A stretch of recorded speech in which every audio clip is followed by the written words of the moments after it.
Spider-Man: Homecoming. Movies of this size require talent equal to the size of a small city. Considering all of the spinning wheels, it's no surprise that blockbusters generally offer little in the way of refreshing entertainment and more in the way of rehashed trends.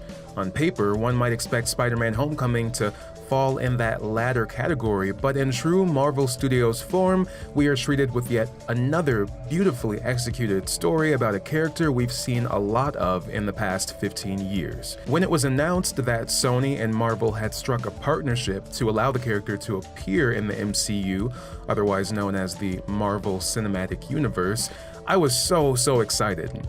I knew Marvel Studios would treat the character right, and the moment he appeared at the end of the trailer for Civil War, the excitement grew exponentially. Spider-Man's inclusion in that great superhero airport smackdown quickly became known as one of the best scenes of its kind ever captured on film. When the trailer dropped for Spider-Man: Homecoming, I was cautiously optimistic. All of the casting news, updates from the set, and well-founded speculation led up to a trailer that was totally okay.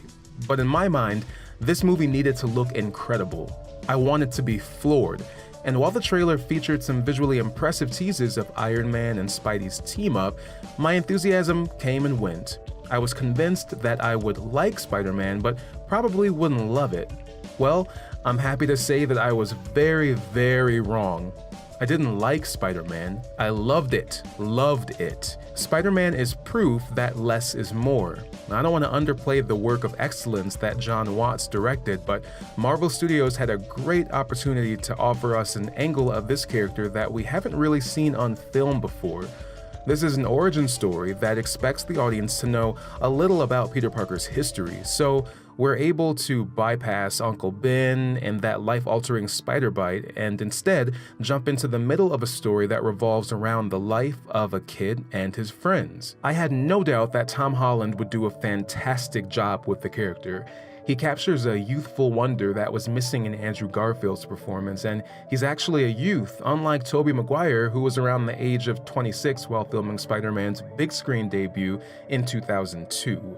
The character is also given room to breathe due to the fact that, like most 15-year-olds, this Peter Parker isn't riding an emotional roller coaster due to the challenges of romance.